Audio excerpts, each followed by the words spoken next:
सृष्टि के आरंभ में सर्वथा एवं सर्वत्र शून्य था।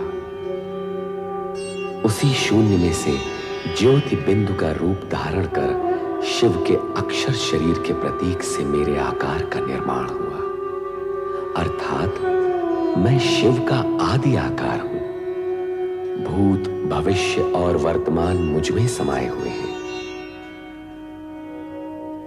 जिस शून्य में से मेरी उत्पत्ति हुई, उसी शून्य से पंचमुखी और 10 भुजाधारी शिव निर्गुण रूप में प्रकट हुए। इसी पंचमुखी शिव स्वरूप में से अष्टभुजाधारी मां शक्ति भी प्रकट हुई। तदुपरांत दोनों की संवेद शक्ति ने आकाश, वायु, जल, अग्नि, पृथ्वी तथा ग्रह नक्षत्रों की रचना की।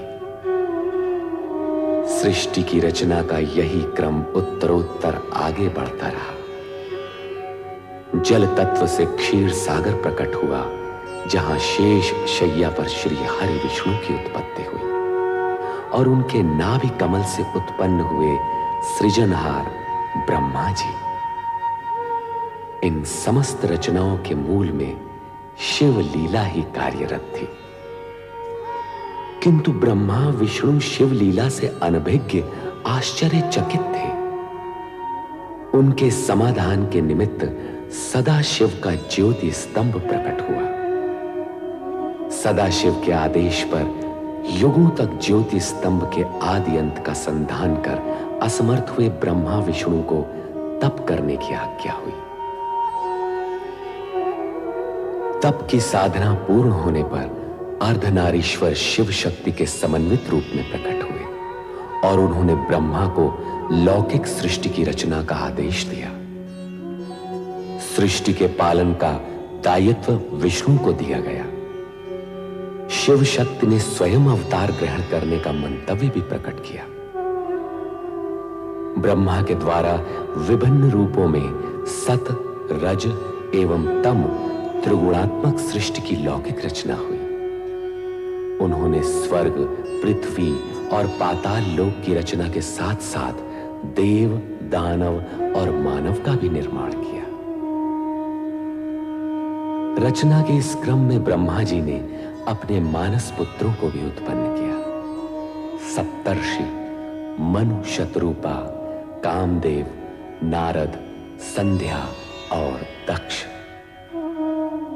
दक्ष की अहंकार पूर्ण मुद्रा ने ब्रह्मा को भी विचलित कर दिया। सृष्टि की रचना करते समय ब्रह्मदेव अपने मूल रूप में ही रहे, किंतु भगवान शिव के वरदान स्वरूप रचना क्रम को संतुलित रखने के लिए उन्हें सामान्य रूप धारण करने की सुविधा भी प्राप्त थी। तत्पश्चात ब्रह्मा जी के आदेशानुसार मनु और शतरूपा का विवाह निश्चित हुआ। कर चरण कृतं वा कायजं कर्मजं वा श्रवणनयनजं वा मानसं वा पराधं विहितं अविहितं वा।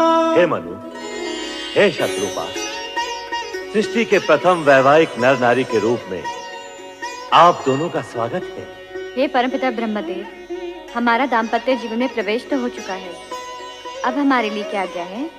विधि के विधान के अनुसार अब आप दोनों को मैथुनी सृष्टि की रचना करनी होगी। हे परमपिता, विधि के विधान को हम आपके आशीर्वाद से सफल कर सकेंगे, इसका हमें पूर्ण विश्वास है।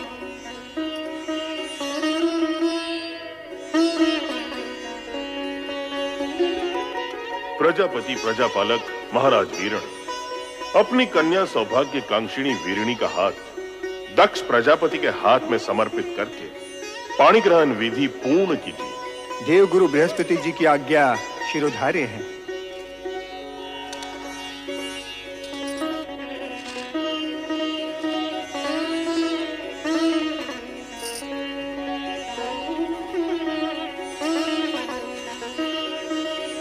मैं प्रजापति वीरण अपनी कन्या वीरिणी महाराजा दक्ष को समर्पित करता हूँ। सौभाग्यवती भव, चिरंजीव भव।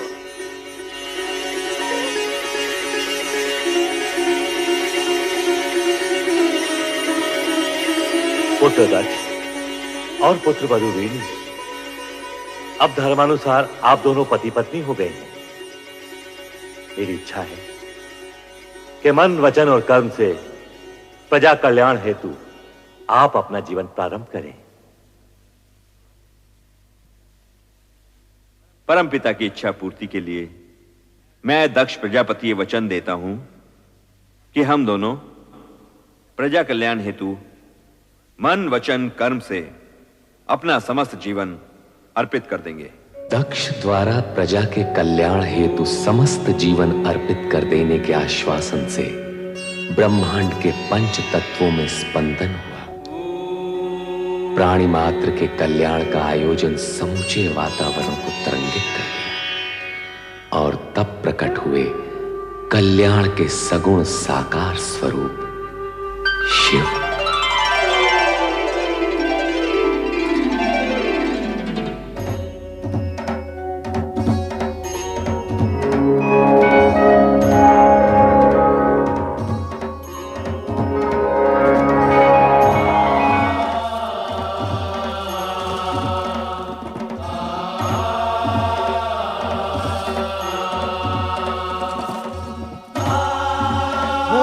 भगवान शिव शंकर की जय। भूत भावन भगवान शिव शंकर की जय। भूत भावन भगवान शिव शंकर की जय।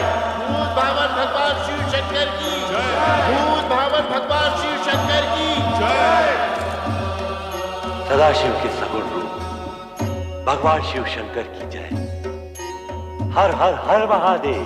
हर हर हर महादेव। हर हर हर महादेव। हर हर हर महादेव। हर हर हर महादेव। हर हर हर महादेव।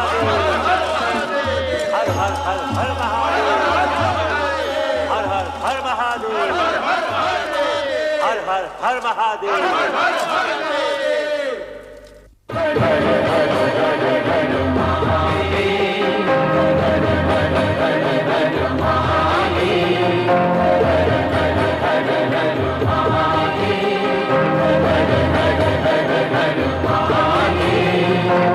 सब देवों के देव तुम्ही हो। सब देवों के देव तुम्ही हो। हर हर हर हर महादेव। हर हर हर हर महादेव। हर हर हर हर महादेव। हर हर हर हर महादेव। हर हर हर हर महादेव।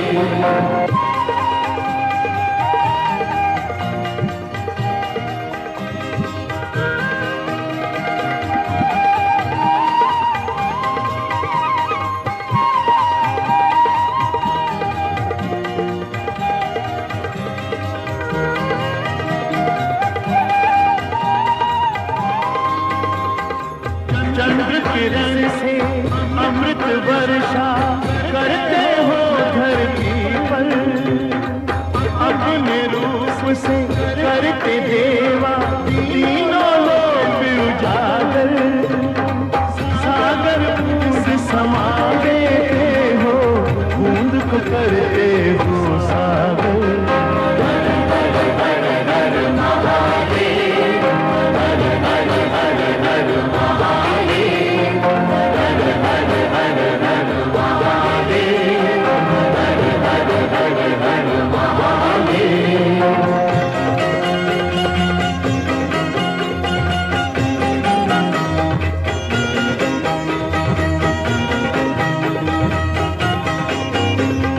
जय जय हर हर महादेव का हर एक पल जो जाप करे। जाप तुम्हारा हे शिव शंकर, उसका हर संताप हरे। शिवमय हो जाए आत्मा उसकी, वो न कोई फिर पाप करे। हर हर हर हर महादेव। हर हर हर हर महादेव। हर हर हर हर महादेव। हर हर हर हर महादेव।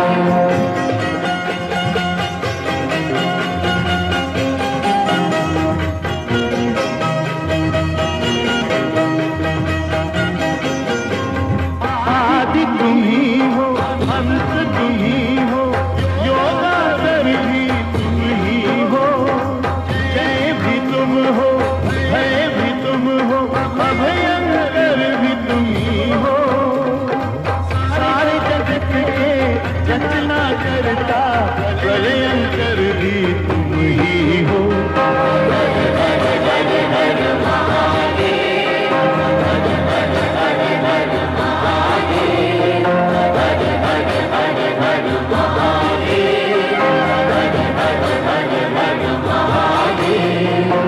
सब देवों के देव तुम ही हो, सब देवों के देव तुम ही हो। हर हर हर हर महादेव, हर हर हर हर महादेव, हर हर हर हर महादेव, हर हर हर हर महादेव, हर हर हर हर महादेव, हर हर हर हर महादेव, हर हर हर हर महादेव, हर हर हर हर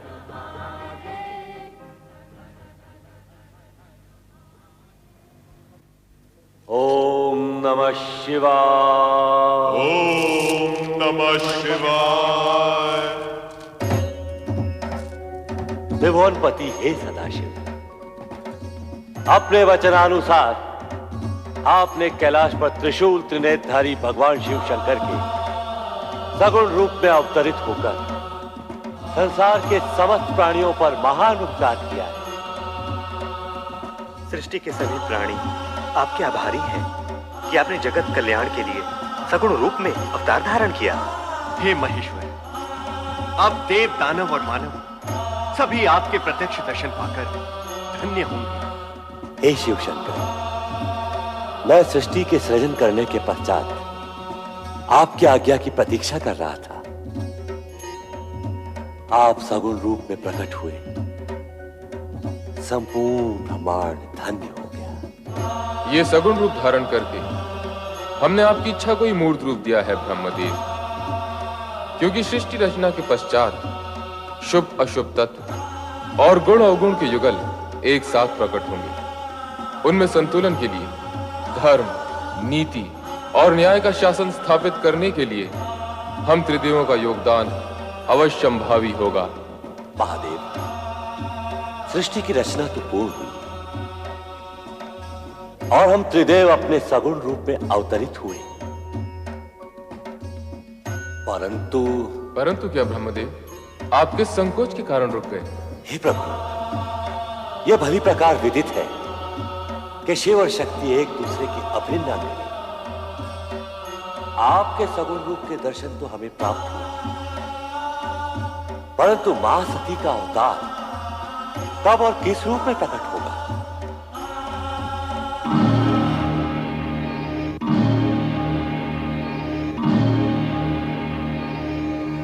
हमारी उत्सुकता शांत कीजिए विश्वेश्वर। नारायण नारायण, शिवशंकर के इस मौन में कोई रहस्य छुपा है प्रभु। रहस्य यही कि आपको इसके लिए प्रतीक्षा करनी होगी। प्रतीक्षा? प्रतीक्षा क्यों प्रभु? क्योंकि शक्ति का नारी अवतार तो मनुष्यों की भांति माता पिता के माध्यम से ही हो सकता है। जिस प्रकार आप अयोनिज अजन्मा प्रकट हुए हैं, उसी प्रकार शक्ति प्रकट नहीं हो सकती, क्योंकि ऐसा होना सृष्टि के नियमों और प्रकृति के विधान के अनुसार निश्चित हो चुका है। नारायण नारायण, तब तो आप ही को बताना होगा महेश्वर कि शक्ति के नारी अवतार के माता पिता कौन होंगे। दक्ष प्रजापति शक्ति के नारी अवतार के पिता होंगे और उनकी धर्मपत्नी देवी वीरणी उनकी माता का पद प्राप्त करेंगी।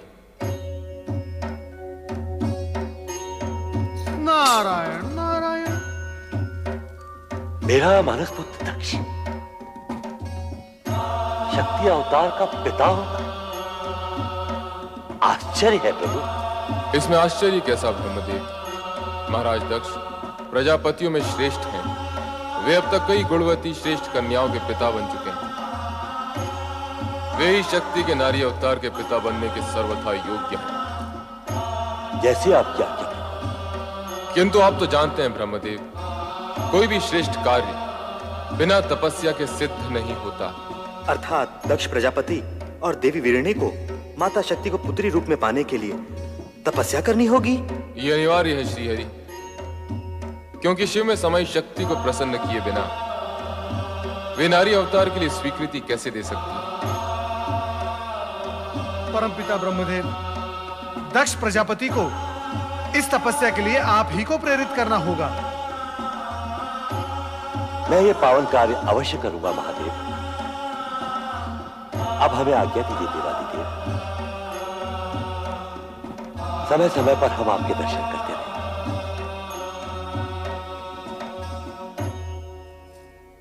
हर हर महादेव, हर हर महादेव, हर हर महादेव, हर हर महादेव, हर हर महादेव, हर हर महादेव, हर हर महादेव, हर हर महादेव, हर हर महादेव, हर हर महादेव। एक और त्रिदेव दक्ष प्रजापति की भावी पुत्री और शक्ति के नारी अवतार की चर्चा में निमग्न थे, तो दूसरी ओर दक्ष की अनेक युवा पुत्रियों में से एक अति सुंदर पवन सी चंचल, ओस सी कोमल और बहते जल सी थिरकती हुई रति पर पुष्पधनवा कामदेव मुक्त हो चुके थे।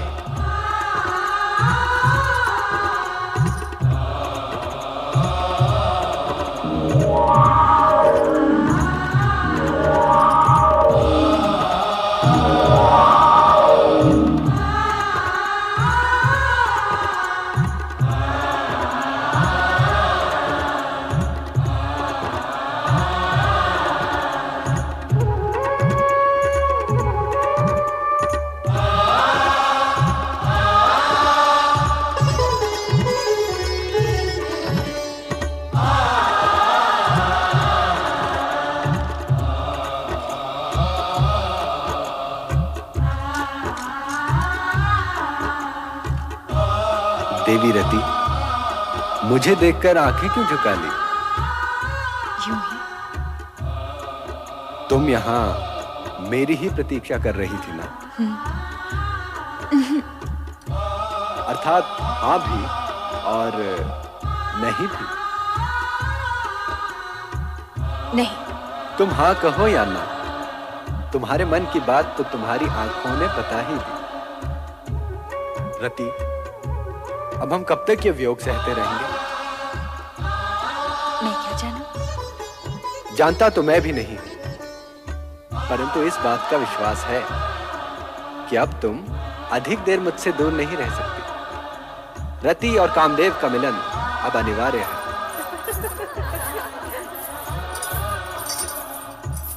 मेरी बहनें आ रही हैं, अभी आप जाइए। यदि यूं ही भेज देना था तो मन के तार से खींचकर बुलाया ही क्यों था? फिर कभी अकेले में आ जाइएगा, अभी अब जाइए ना। अभी अब जाइए ना। जाऊं? अच्छा ये बात है।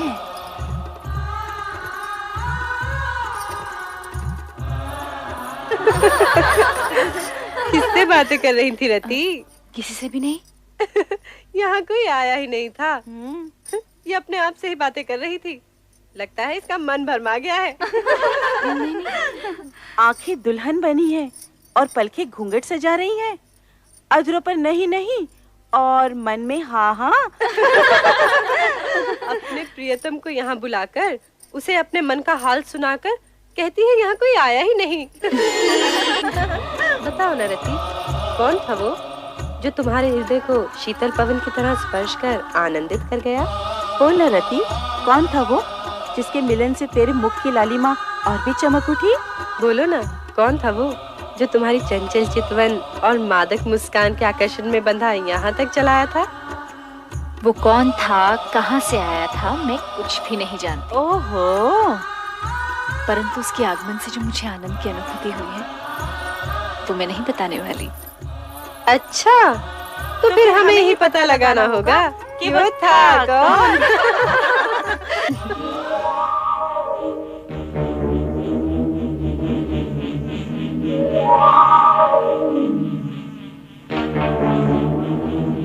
कामदेव,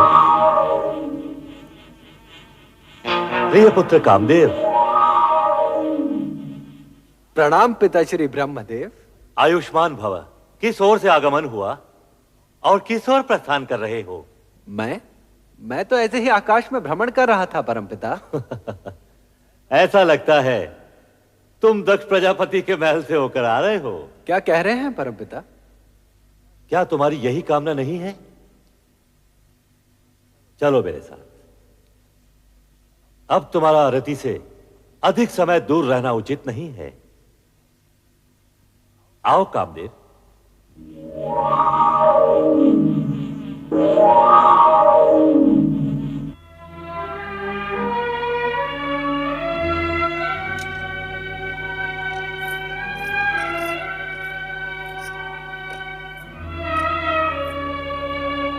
क्या बात है महाराज? क्या सोच रहे हैं आप? महारानी, हमारी सभी कन्याएं विवाह के योग्य हो गई हैं। उनके लिए योग्य वरों का चयन करना किसी समस्या से कम नहीं। विधाता हर कन्या का भाग पहले से ही निश्चित कर देता है, और जिन कन्याओं ने दक्ष प्रजापति की पुत्रियों के रूप में जन्म लिया है वे साधारण नहीं हो सकती। आप उनकी चिंता छोड़िए। पुत्र दक्ष। पिताश्री, प्रणाम। प्रणाम परमपिता। आयुष्मान भव। इन्हें पहचाना? ये पुष्पधनवा कामदेव हैं। इन्हें भला कौन नहीं जानता। संभवतः तुम ये नहीं जानते कि हम तुम्हारी चिंता दूर करने आए हैं। हमारी चिंता? चिंता कैसी पिताश्री? तुम्हारी पुत्री रति के लिए कामदेव ही सर्वश्रेष्ठ वर हैं। हमारी इच्छा है कि तुम इन दोनों का विवाह शीघ्र ही संपन्न कर दो।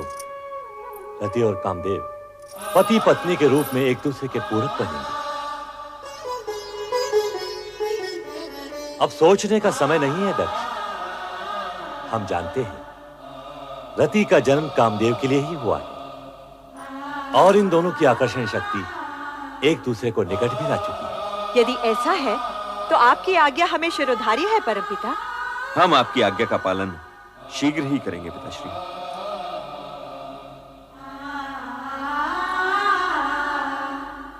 तो फिर मुझे आज्ञा दें परमपिता। अवश्य कामदेव। तुम्हारे शुभ विवाह का मुहूर्त शीघ्र ही निश्चित होगा।